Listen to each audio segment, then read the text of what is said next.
Hello and welcome to Subagats Cat. I am Pankaj Ajite, and today we are going to discuss MCQs, 50 important MCQs for the month of 2000 November 2023. देखिए, इसके पहले हम लोगों ने सितंबर and October month के important questions discuss कर लिए हैं.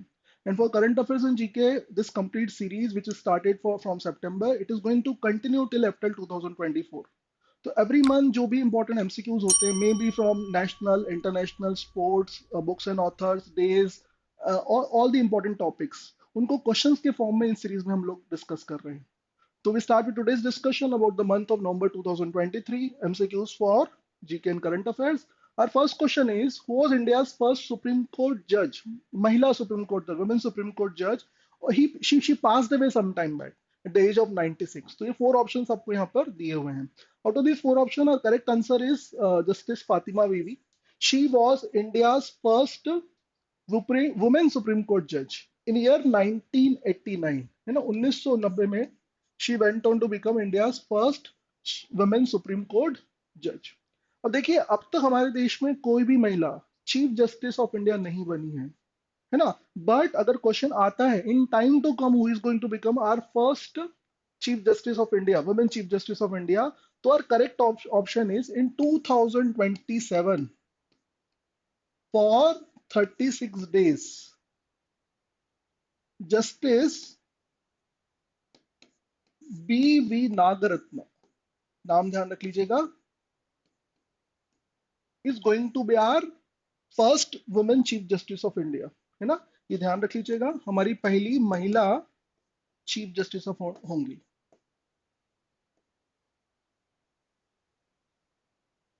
राइट, तो अभी तक कोई नहीं बनी है, बट 2027 में 36 दिनों के लिए justice BB Nagarathna is going to become India first women chief justice of India. अब यहाँ बाकी ऑप्शन भी अगर हम देखते हैं तो देखिए, इन बाकी ऑप्शंस की तरफ देखें तो पहला है जस्टिस आना चांडी जो थी, वो हमारे देश की पहली जज थी. She was our first women जज.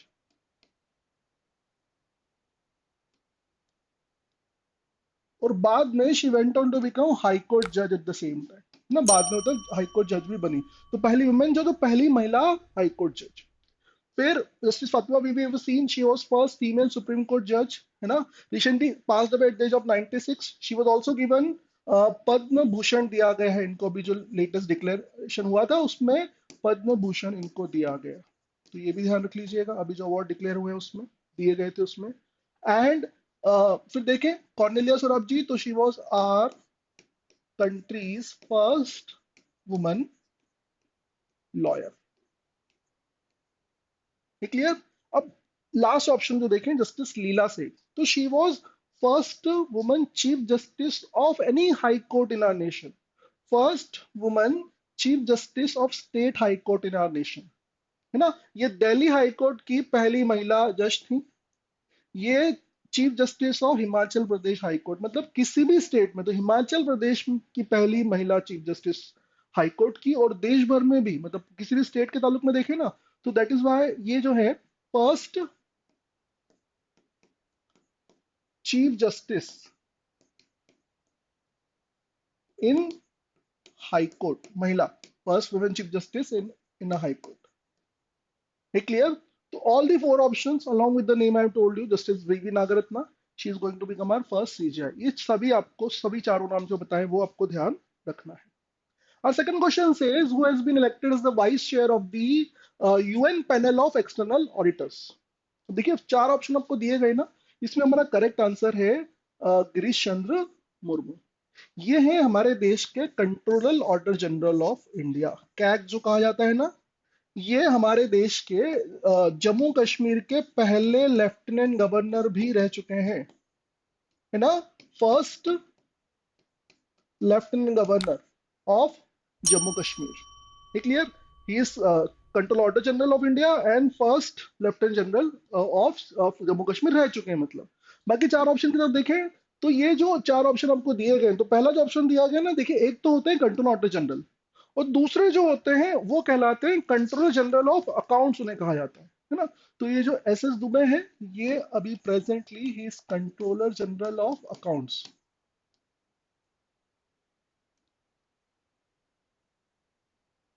राइट. राजेश नाम्बियार जो है, ये नास्कॉम के चीफ है. Then I told you Ajay Kumar Bhalla जो हमारे होम सेक्रेटरी हैं, है ना। तो all the four options are important to us. हमारा यहाँ करेक्ट आंसर बी था, सॉरी सी था, दृश्यंत मुर्मू was correct answer here. Who was recently elected as the president of Maldives. देखिए इंडिया मालदीव्स की जो इक्वेशन अभी देखते हैं तो कंट्रोवर्शियल जो इशू चल रहे हैं जिसमें हम लोग के द्वारा उनको उनके जो बॉयकॉट मालदीव से एक ट्रेंड अपने आप में चला था, इस पूरी श्रृंखला में इस पूरी कंट्रोवर्सी की जो शुरुआत की हम बात करते हैं तो controversy erupted in the month of November 2023 and it was quite anticipated क्योंकि वहां पर चुनाव होने वाले थे। वो चुनाव में अपेक्षा ये की जा रही थी कि जो नए प्रेसिडेंट बनने वाले हैं, the new president of Maldives may not be India leaning, he is going to be a China pro Chinese जिसको बोलना चाहिए प्रेसिडेंट। एंड अनफॉर्चुनेटली वो अपने आप में सत्य प्रूव होता है और वहां पर Mohammed Muizzu went on to become the new president of Maldives. देखिए किसी दूसरे देश में प्रेसिडेंट बना है ना, ideally should not be bothering to us but then he is a China leaning, क्योंकि इनके द्वारा एक इंडिया आउट कैंपेन, इनकी पार्टी, इनकी जो अलायंस वाली पार्टी एक तरीके से बोले, उनके द्वारा एक इंडिया आउट कैंपेन रन किया जा रहा था और इंडिया आउट कैंपेन के दम पर ही went on to become the president in Maldives. ये चारों ऑप्शन तो देखते हैं, वो भी वहां प्रेसिडेंट रह चुके हैं।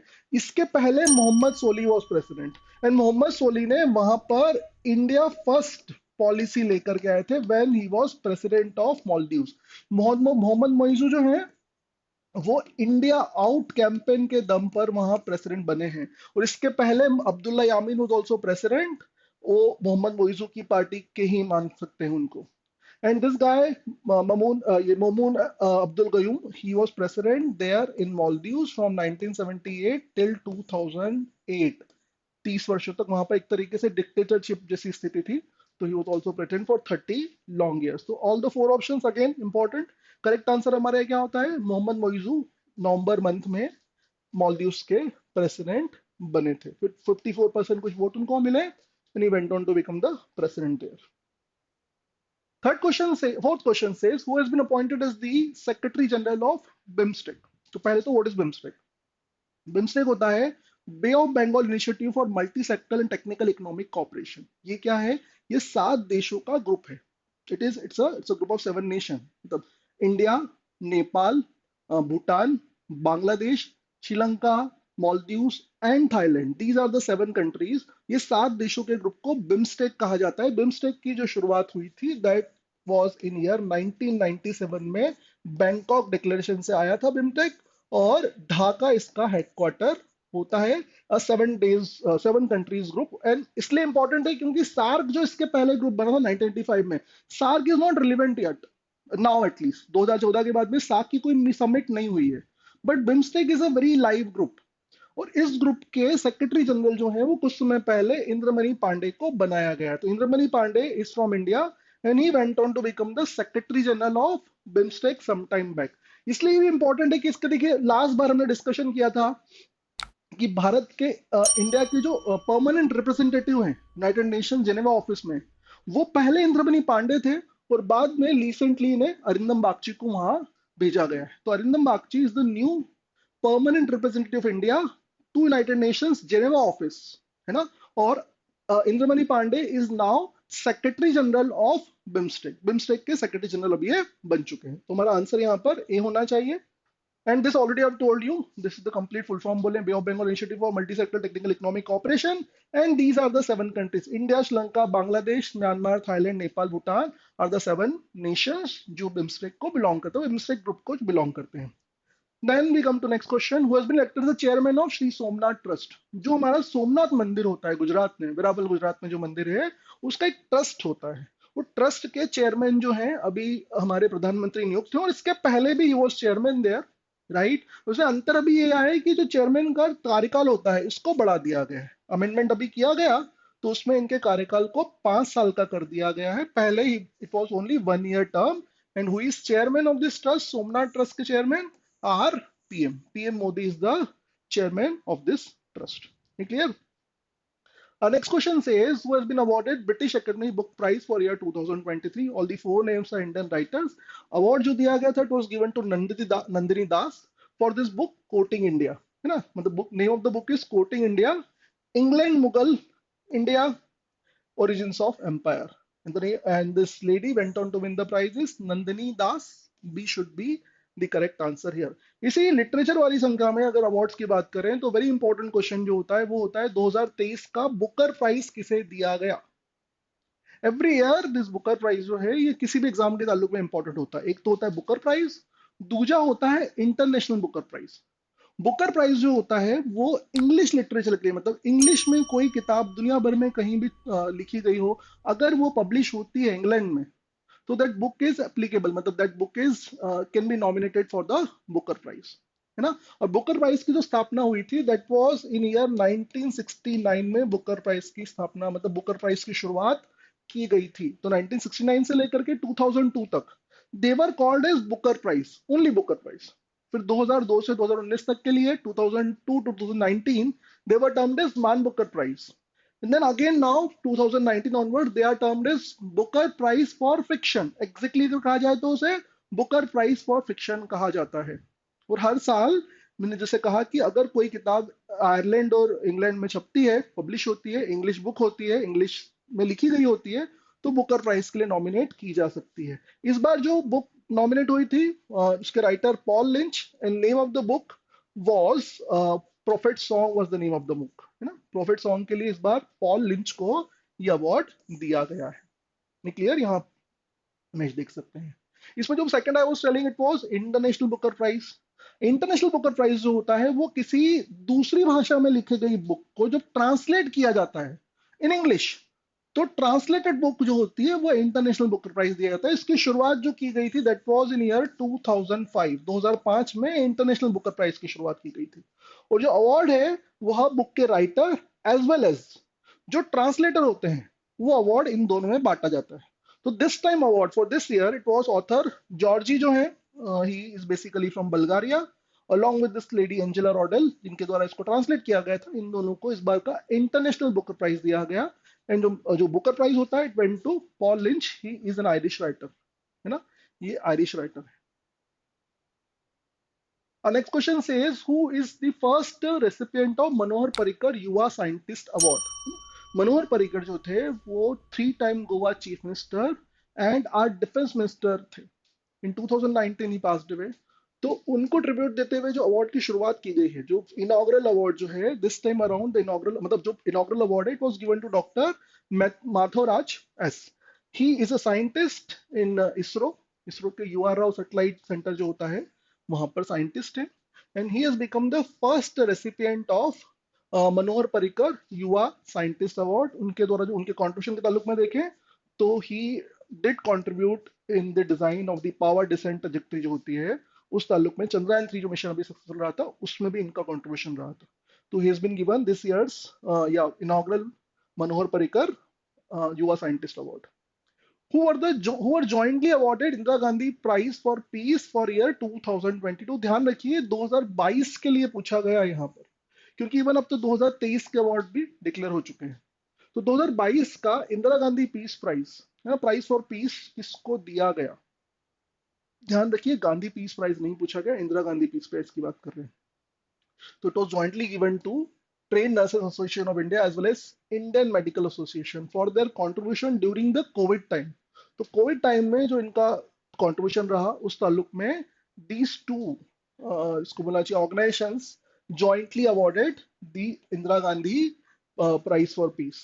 अभी जो प्राइज की बात करें तो इनकी शुरुआत जो थे ना 1986 में इस प्राइज की शुरुआत की गई थी in year 1986, because in 1984 Mrs Indira Gandhi was assassinated. तो एक ट्रस्ट स्थापित किया गया था 1984 में। उस ट्रस्ट के द्वारा 1986 से ये अवार्ड जो है वो हर वर्ष दिए जा रहे हैं। तो award started in year 1986, trust was made in year 1984, name of the trust was Indira Gandhi memorial trust, और उनके द्वारा हर वर्ष ये सम्मान दिया जाता है।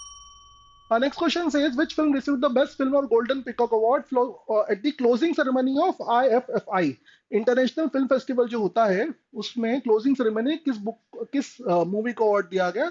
तो award was given to endless borders. It's a Persian movie, Persian film मतलब ये ईरानियन मूवी है। Endless border Iranian movie. और जो ये मैंने पिछली बार डिस्कस किया था आपसे कि international film festival of India हर वर्ष गोवा में आयोजित किया जाता है। तो क्लोजिंग सेरेमनी में जो जो बेस्ट मूवी का अवार्ड दिया गया था it was given to this Persian movie Endless Borders, है ना. The next question says who received the prestigious 2023 JCB prize for literature. तो when you अब JCB सुनते हैं तो exactly this earth movie equipment company हम जो बोल रहे हैं JCB, उन्हीं के द्वारा एक तरीके से इस प्राइज को दिया जाता है. उनके द्वारा इसकी शुरुआत की गई थी, लिटरेचर से दिया जाता है. Who was given to this year? It was given to Perumal Murugan, है ना. पेरुमल मुरुगन को इस बार अवार्ड दिया गया था फॉर हिज बुक फायरबर्ड, है ना. Perumal Murugan was given this year's JCB prize, उनको इस साल का दिया गया. It's JC prize for literature, है ना. ये sponsored by JCB, the earth moving equipment company, and 25 lakh rupees का ये प्राइज जो है वो हर वर्ष दिया जाता है. इस बार इनको दिया गया, राइट. देन क्वेश्चन नंबर 12 से यहाँ पर हम लोग डिफेंस की क्वेश्चन की जब बात करते हैं, डिफेंस में प्रोक्योरमेंट एक्सरसाइजेस, है ना, ये सारे क्वेश्चन में आते हैं. और कुछ इंपॉर्टेंट एक्सरसाइजेस जो भारत या किसी मित्र देश, भारत किसी मित्र देश करते हैं, है ना. मेड भी मिलिट्री एक्सरसाइज हो सकती है, नेवल एक्सरसाइज हो सकती है, एयरफोर्स एक्सरसाइज हो सकती है. तो उनके नाम, है ना, कौन सी एक्सरसाइज की गई थी, कहां पर की गई, सच क्वेश्चंस कैन बी आस्क्ड. इसमें एक क्वेश्चन होता है India did exercise with which of the following Nations. या तो नाम आपको एक्सरसाइज का दे दिया जाएगा या कि देश का नाम बताया जाएगा और एक्सरसाइज पूछी जा सकती है. तो यहाँ पर पहला पूछा गया मित्र शक्ति हमने किसके साथ की है ना. ध्यान रखिए नॉर्मली हमारे जो मित्र देश होते हैं उन्हीं के साथ एक्सरसाइज की जाती है. यू विल नॉट फाइंड कि पाकिस्तान के साथ में हमने की हो, मतलब कहीं शामिल हो गए हो किसी में बड़ी सी मल्टीलेटरल एक्सरसाइज में, तो अलग बात है. पर नॉर्मली बायलैटरल के तरफ में हम लोग we don't do any such exercise with Pakistan और China in that regard. China के साथ में पहले हैंड इन हैंड एक्सरसाइज हम लोग करते थे, but now there is no such exercise between China और पाकिस्तान. बट हमारे आसपास के देशों की बात करें या इवन यूएस रशिया इनकी बात करें, जापान की बात करें, तो हम ऐसी एक्सरसाइज करते रहते हैं. तो अभी जो मित्र शक्ति की गई थी it was between India and Sri Lanka. In the month of November, it was conducted. Which city in Gujarat is first to have an Indian Navy warship named after it? Indian Navy warship जो INS होता है, Indian Naval Ship, है ना. तो Indian naval ship में जो नाम दिए जाते हैं उसमें ऐसा पहली बार हुआ है कि गुजरात की किसी सिटी के नाम पर INS इंडियन नेवल शिप, जैसे Indian naval ship Imphal, Indian naval ship Visakhapatnam, तो ये आपने सुना होगा. बट गुजरात की किसी सिटी के नाम पर पहली बार कोई इंडियन नेवल शिप नामकरण किया गया. तो इट वॉज INS सूरत, है ना. INS सूरत नवंबर 2023 में INS सूरत जो है ना वो पहली बार किसी वॉरशिप को किसी गुजरात की सिटी का नाम दिया गया. तो यहाँ पर हमारा आंसर जो है वो सूरत होना चाहिए. C should be the correct answer here. Then what is the focus of project Kush या कुशा उसको बोल सकते हैं. तो देखिए आपने you must have heard about the iron dome. Israel uses iron dome, और बारिंग दिस टाइम अराउंड जो 7 अक्टूबर 2023 को इजराइल पर हमास द्वारा हमला किया गया, तो आयरन डोम उतना प्रभावशाली नहीं रहा. It was not that effective. But इसके पहले के इश्यूज के ताल्लुक में देखा जाए तो iron dome is a system created by Israel itself from for safeguarding Israel from the launchers, जो वहां से इसको बोलना चाहिए अटैक जो किए जाते हैं, है ना, मिसाइल अटैक जो होता है इजराइल पर हमास द्वारा, उनसे बचने के लिए आयरन डोम का इस्तेमाल करते हैं. मतलब it's a system which is going to revert. ऐसा कोई भी ये इसको बोलना चाहिए मिसाइल अटैक जब होता था इजराइल पर, तो आयरन डोम उसको न्यूट्रलाइज करता था. मतलब missile will be launched by Hamas from Gaza पट्टी, or when it is going to attack any of the city at Israel, this iron dome is going to neutralize it by sending another this missile, जो उसको हवा में ही neutralise कर देगा. तो ये system जो था उसको आयरन डोम कहा जाता है. इस तरीके का आयरन डोम हमारे देश में प्रोजेक्ट कुश के अंतर्गत बनाने का प्रयास किया जा रहा है. तो that is about the air defence. मतलब इसमें समझिए होता क्या है कि let's say this is the Gaza पट्टी, ना गाजा स्ट्रिप बोले, एंड दिस इज इजराइल. तो यहां से जब भी मिसाइल लॉन्च किए जाएंगे तो इजराइल का जो आयरन डोम सिस्टम होगा, राइट, वो इन मिसाइल्स को हवा में ही यहाँ पर न्यूट्रलाइज कर देगा. तो भारत द्वारा भी long range air defence system जो है क्रिएट किया जा रहा है on the lines of iron dome, and that is being done through project Kush.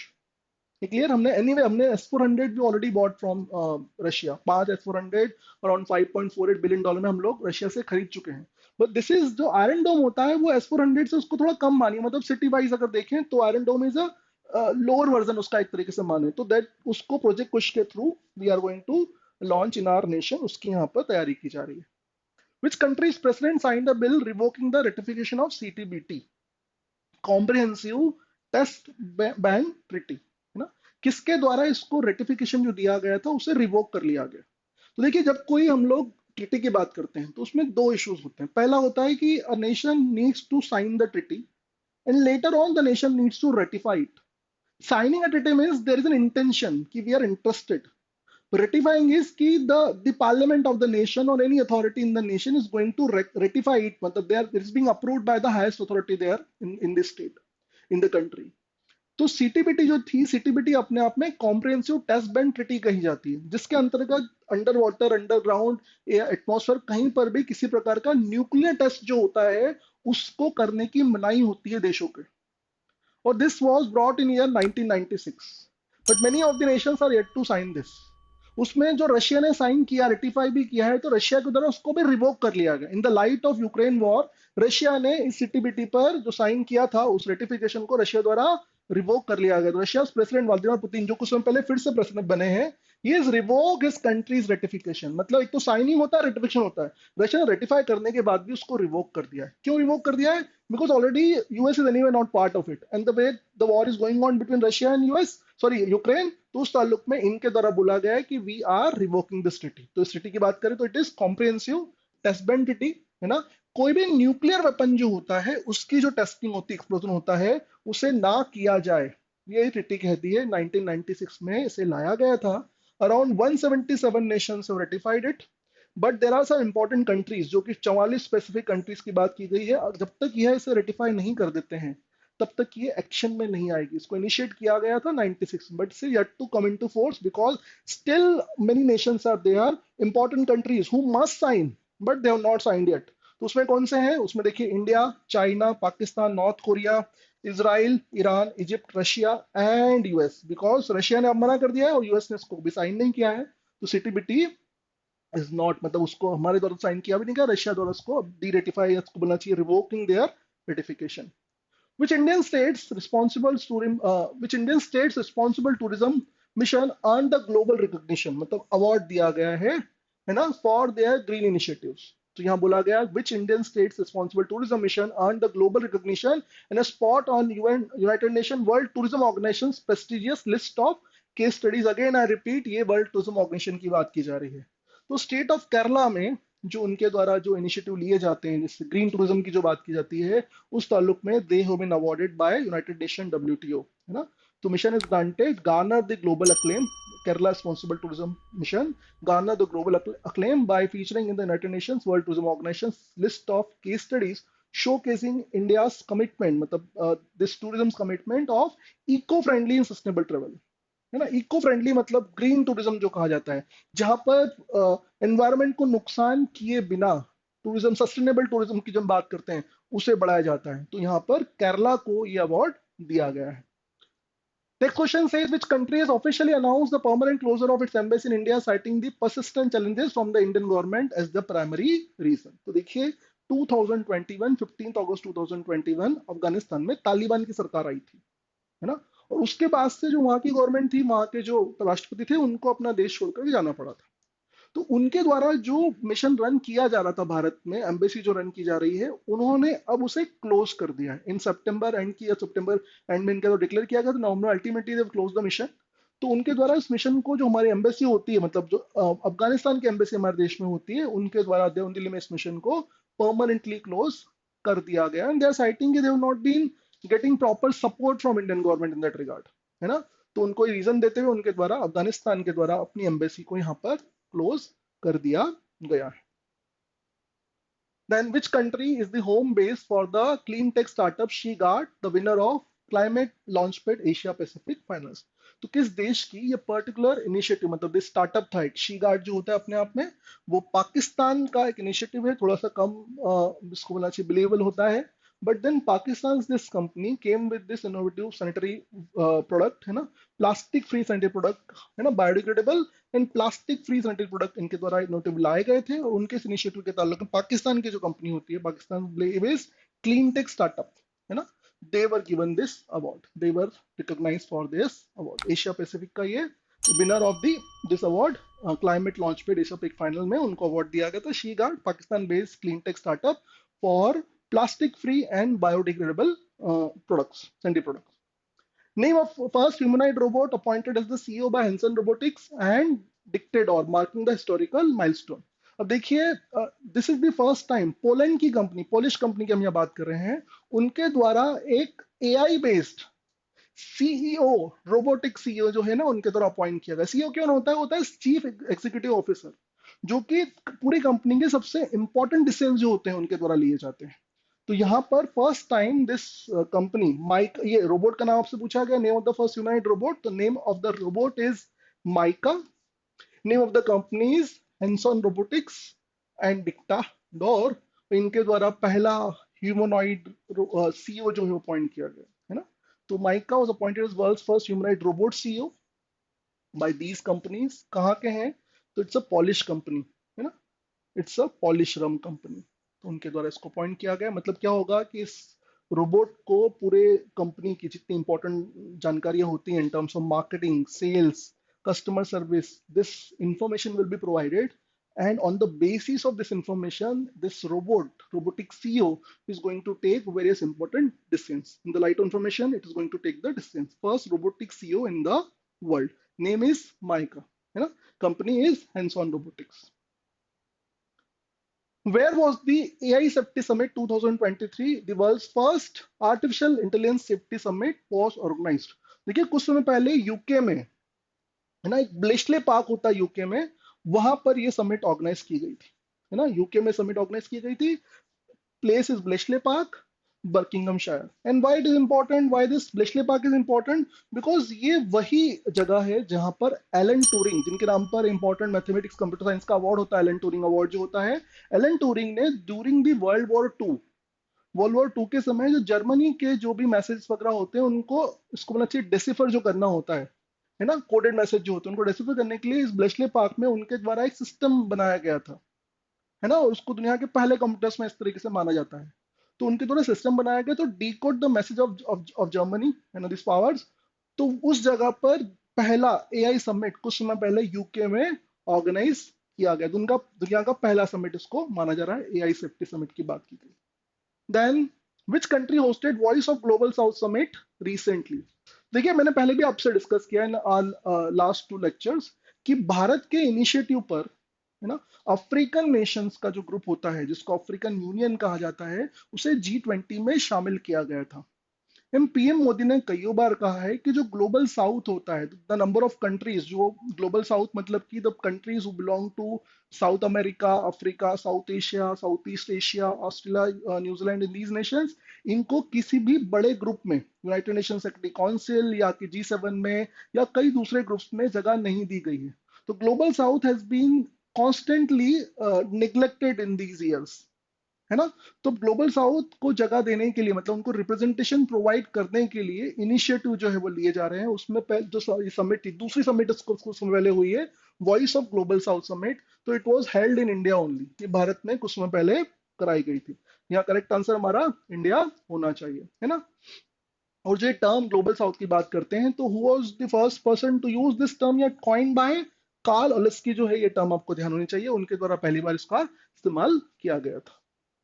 Next question says stopgap spending bill is associated with the following nation. तो USA द्वारा कुछ समय पहले जो हॉलीडेज के पहले इंपॉर्टेंट धन की जो आवश्यकता होती है फॉर रनिंग द नेशन, उस अमाउंट के ताल्लुक में यूएसए द्वारा कुछ समय पहले स्टॉप गैप बिल जो है वो नवंबर 14 को एक तरीके से इसको ओके कराया गया। तो यूएस हाउस ऑफ रिप्रेजेंटेटिव्स, वहां की जो पार्लियामेंट होती है, उनके द्वारा इसको कुछ समय पहले पास किया गया था, for getting the required amount to run the nation in those times were in there is some delay or there is some holidays, ऐसा कुछ समय होता है, तो स्टॉप गैप बिल उसको कहा जाता है। तो that was in news in month of November, that is why we have taken. Which country is associated with the Rwanda plan? किस देश से रवांडा प्लान जुड़ा हुआ है?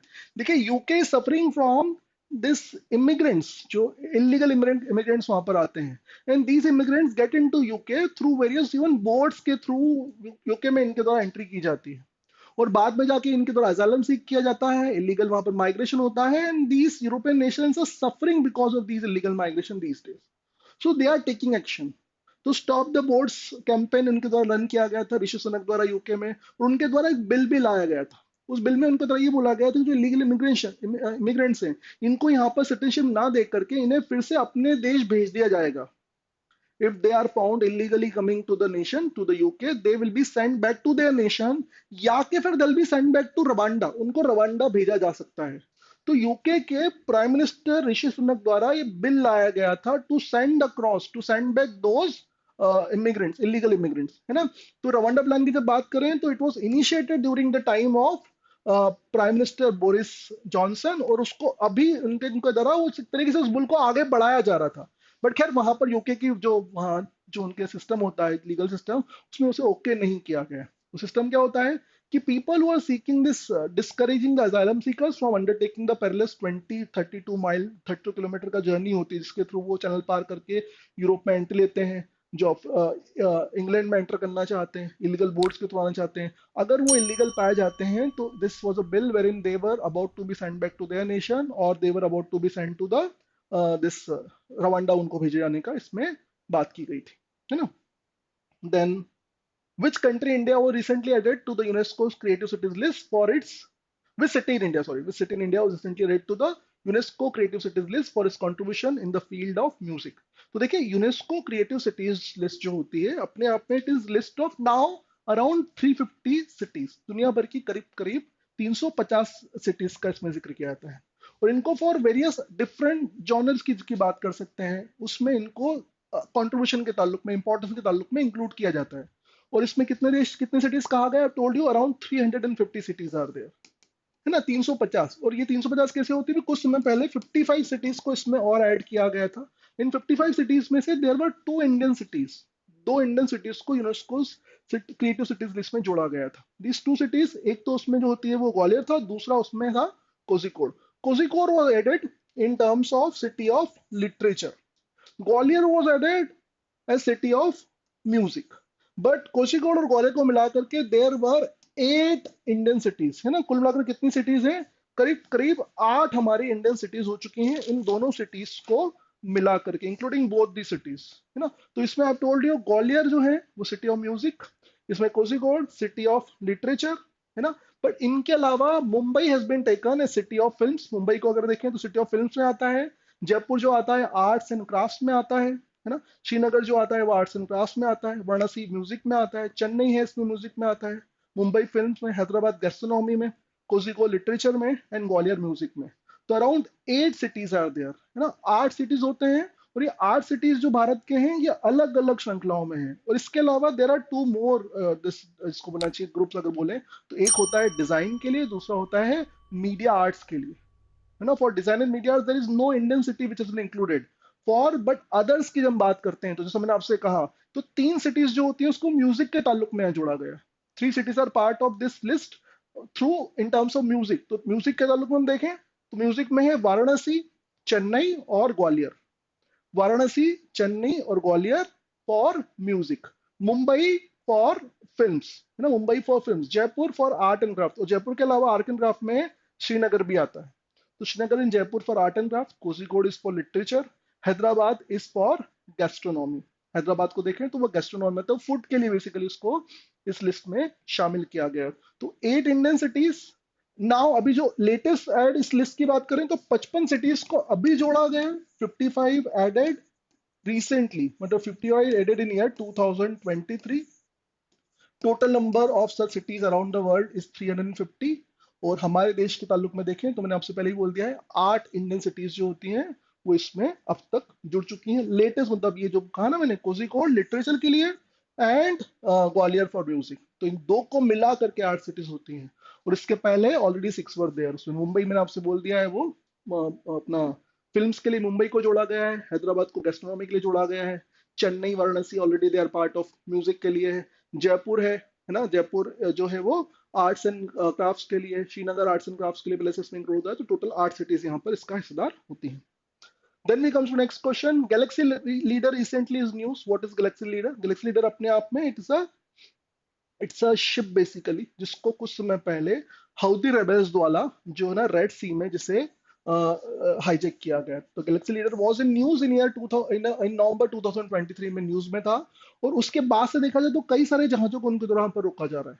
और किन के द्वारा? हाउदी रिबेल्स। कहाँ के होते हैं? यमन के रिबेलियन ग्रुप है अपने आप में। तो यमन गवर्नमेंट एंड जो रिबेल्स होते हैं, हाउदी रिबेल्स, इसके बीच में जो कॉन्फ्लिक्ट चल रहा है, उस कॉन्फ्लिक्ट को आप देखें तो it is spreading in a वे कि कई सारे जो इजराइल बाउंड शिप जो होते हैं, जो रेड सी में से गुजर रहे होते हैं, वहां पर हाउदी रिबेल जो है उनको रोका गया, उनको हाईजैक करने का प्रयास किया गया। This ship was hijacked. Beginning की जब बात करें तो name of the ship was Galaxy leader. Then, which country will be chairman of International Sugar Organization for year 2021, 24? Sorry. So obviously the answer here is India. India is the world's largest producer and consumer of sugar. हम दुनिया के सबसे बड़े consumer हैं और producer भी हैं sugar के. तो भारत जो है वो 2024 के लिए इंटरनेशनल शुगर ऑर्गेनाइजेशन का चीफ होने वाला है. For year 2024 we are going to be the chief of international sugar organization. As I told you, India is largest, मतलब सबसे इंडिया में शुगर प्रोडक्शन 2022-23 में हुआ है. तो we are largest producer as well as we are हाँ बस largest consumer. और ये सेकंड लार्जेस्ट भी नहीं है बेटा, it is wrongly given here. For year 2023 India is largest producer of sugar. हम दुनिया के सबसे बड़े प्रोड्यूसर भी हैं और दुनिया के सबसे बड़े कंज्यूमर भी हैं, है ना. So that is the reason we are also the International Sugar Organization's chief for year 2024. Which country's representative was crowned as 72nd Miss Universe 2023? देखिए मिस वर्ल्ड तो कुछ समय पहले अभी इंडिया में हुआ है ना, मुंबई में संपन्न हुआ है. बट 2023 नवंबर की बात करें तो मिस यूनिवर्स जो थी वो निकारागुआ की, दिस लेडी फ्रॉम निकारागुआ, है ना, दिस हर नेम इज शेनिस पलाशियोस, है ना, उनके द्वारा ये मिस यूनिवर्स जो है वो जीती गई थी. She is basically from Nicaragua, है ना, और she become the miss universe 2023. 2023 की मिस यूनिवर्स का खिताब इनके द्वारा जीता गया था. देखिए भारत की अगर हम बात करते हैं तो भारत से there been 3 miss universe from India, है ना. There been 3 miss universe from India. 1994 में इट वाज सुष्मिता सेन, है ना. 1994 में Sushmita Sen and Lara Dutta in year 2000. And latest अगर हम देखें तो ईयर 2021 हरनाज संधू जो थी वो भी मिस यूनिवर्स बनी थी. कब कब 2021 में,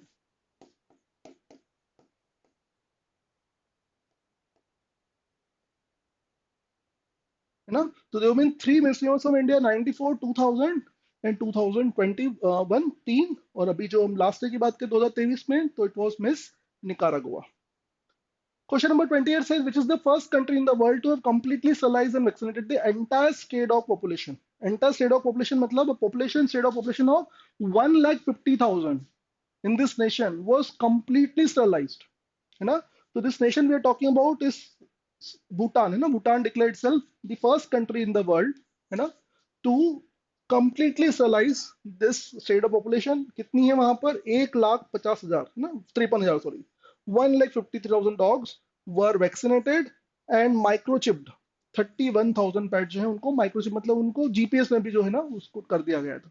तो it was Bhutan first country in the world which is first international cruise liner to commence domestic selling in India, है ना. देश का पहला इंटरनेशनल क्रूज लाइनर जो डोमेस्टिक सेलिंग के लिए इस्तेमाल किया जाएगा. तो देखिए चार जो ऑप्शन दिए गए हैं, हमारा करेक्ट आंसर जो यहाँ पर होता है Costa Serena.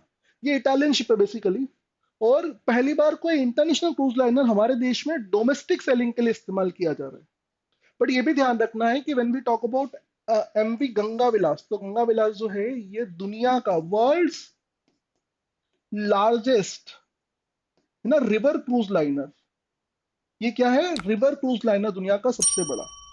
Then when we talk about MV Empress, तो ये भारत का पहला इंटरनेशनल क्रूज लाइनर जो कि श्रीलंका भेजा गया था, मतलब इंटरनेशनल यात्रा के लिए फर्स्ट इंटरनेशनल क्रूज लाइनर. ये जो है इंटरनेशनल क्रूज लाइनर है, बट डोमेस्टिक यात्रा की हम बात कर रहे हैं. और चरिया पानी की बात करें तो चरिया पानी जो है अपने आप में इट्स अ फेरी. और पिछली बार हमने शायद डिस्कस किया है अक्टूबर वाले डिस्कशन में कि दिस फेरी जो श्रीलंका भेजी गई थी अभी कुछ समय पहले. श्रीलंका मतलब श्रीलंका में 1983 के दिस जो सिविल वॉर के बाद में after 40 long years this ferry started between India and Sri Lanka.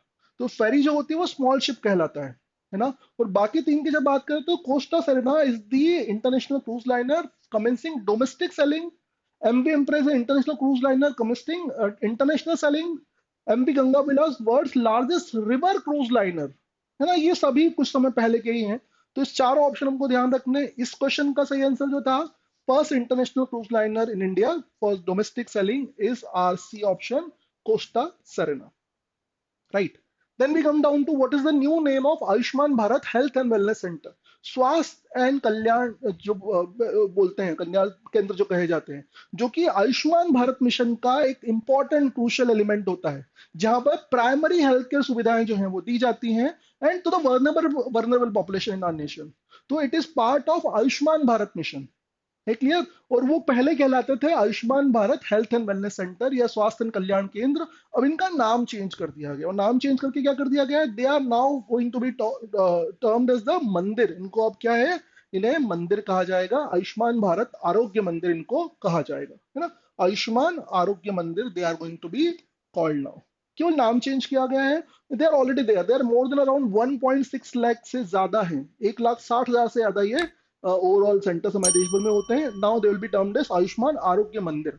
Which company was responsible for construction of Silkyara Barkot tunnel. अगर ध्यान हो तो दिवाली के समय पर इस टनल में 41 मजदूर जो है ना वहां फंसे थे, और उनको बड़ी 15 दिन के आसपास वहां से निकाला जा सका था after around 15 days. So 41 workers were trapped in this tunnel, and this tunnel का नाम तो आपको बता ही दिया गया है, सिलक्यारा बारकोड टनल थी. किसके द्वारा बनाया गया था, it was Silkyara Barkot tunnel Yamunotri national highway Uttarakhand Uttarkashi में इसको बनाया गया था by this Navayuga engineering construction company limited ना, उनके द्वारा इसको बनाया जा रहा था. Then we talk about question number 32. APAR is the registry associated with which of the following? APAR registry जो है, it is related to education. और जो नई एजुकेशन पॉलिसी के अंतर्गत एक यूनिक कोड एक बनाया जा रहा है. उस कोड में किसी भी स्टूडेंट की सारी जो एजुकेशन डिटेल्स होगी उस कोड के थ्रू जो है वो स्कूल से ट्रैक की जाएंगी. तो APAAR is automated permanent academic account register, a specialized identification system. इसके थ्रू क्या होगा, every student will receive a life long APAAR ID. और इस अपार आईडी के थ्रू उसका जो प्रोफाइल है, उसके जो एकेडमिक प्रोग्रेस है, वो इस आईडी के थ्रू ट्रैक की जाएगी. Tracking academic progress from pre primary education to higher education for the student, school and government authorities. तो this APAAR ID is related to education only, है ना.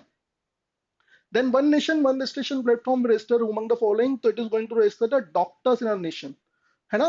तो national medical association, sorry national medical commission, now national medical commission is all set to launch its one nation one registration platform for doctors across India. मतलब एक unique ID जो होगा doctors का होगा, और वो रजिस्ट्रेशन के ताल्लुक में यूज किया जाएगा. यूनिक आईडी पैच पायलट जो है नेशनल मेडिकल रजिस्टर जिसको कहा जा रहा है, इनके द्वारा लॉन्च किया गया था. Unique identification number.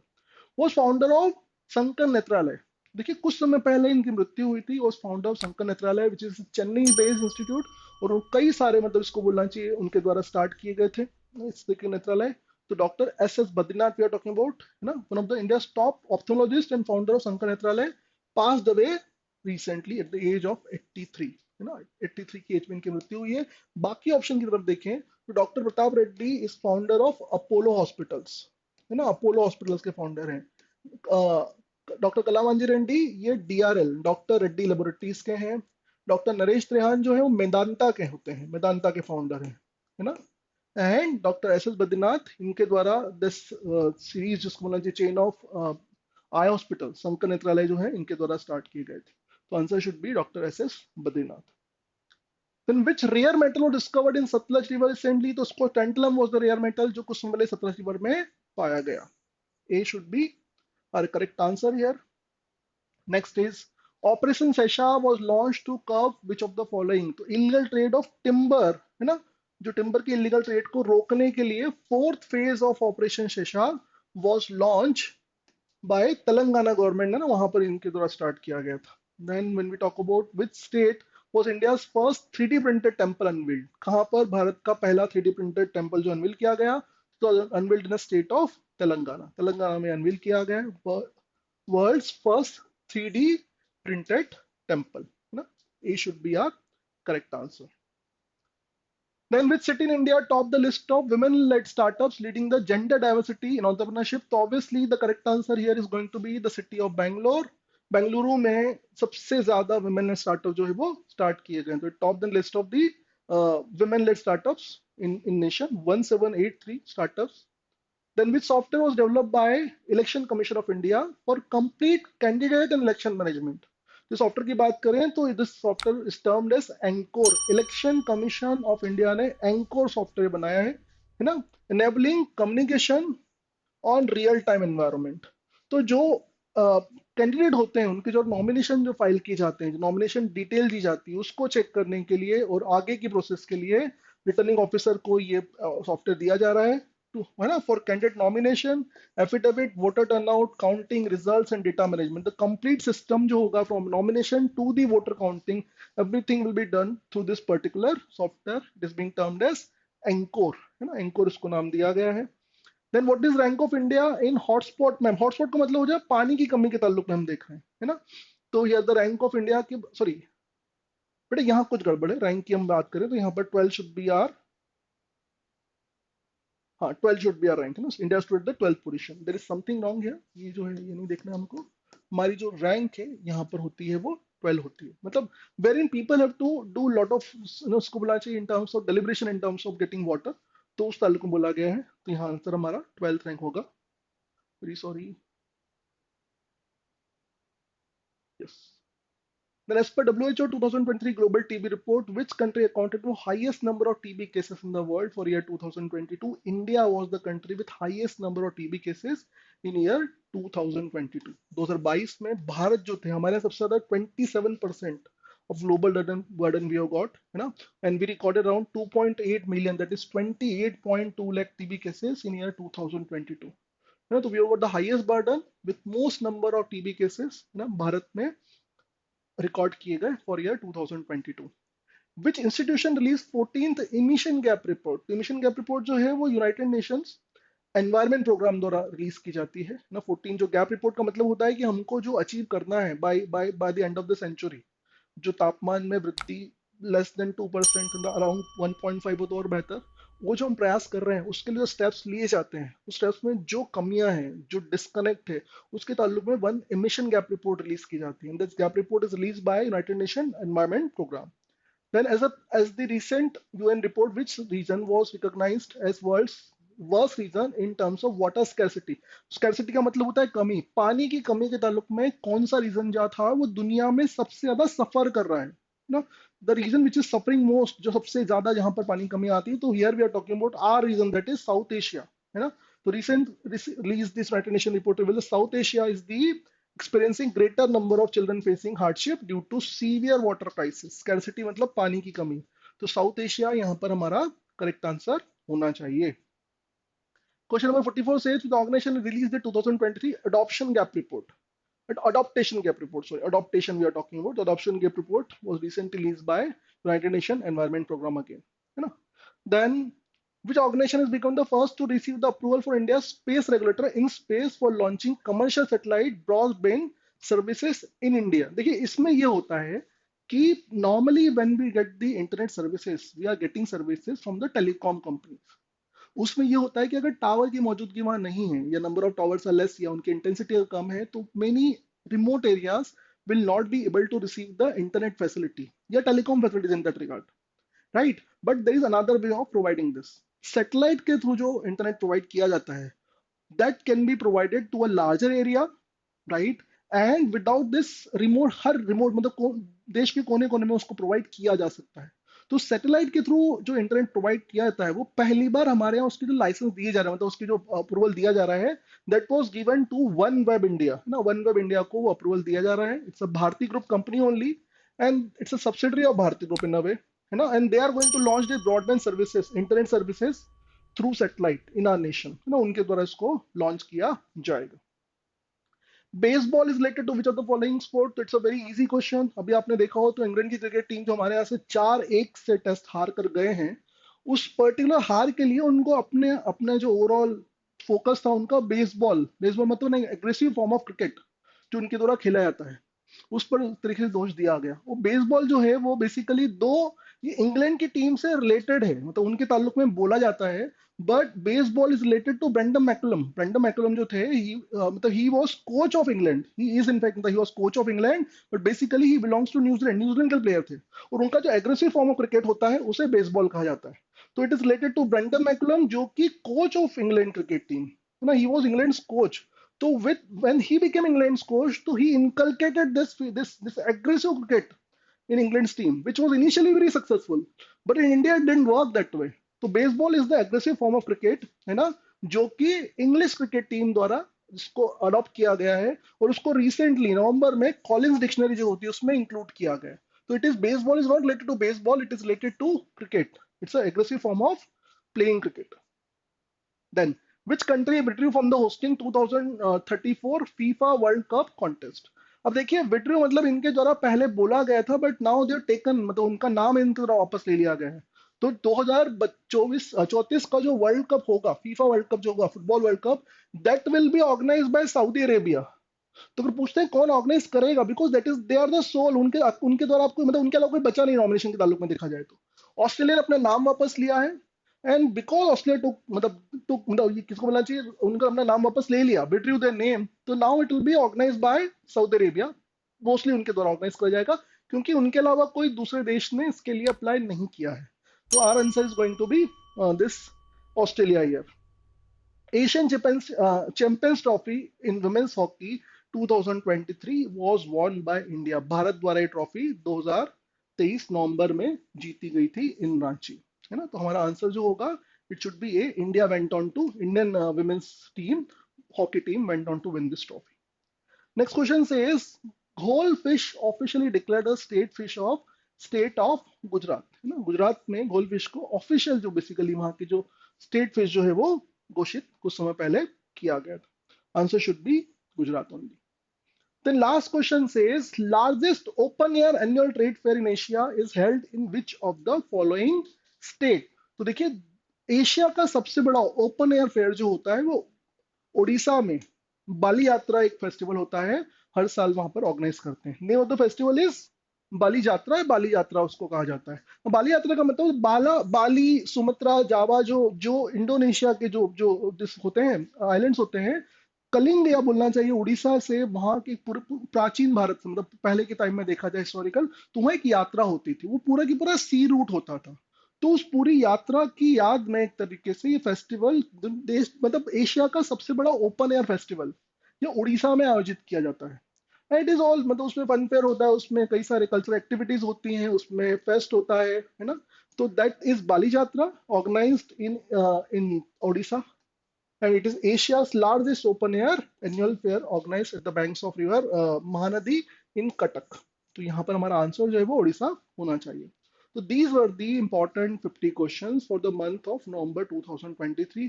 In our coming lecture, we'll be discussing the month for December, Jan, Feb, and coming months.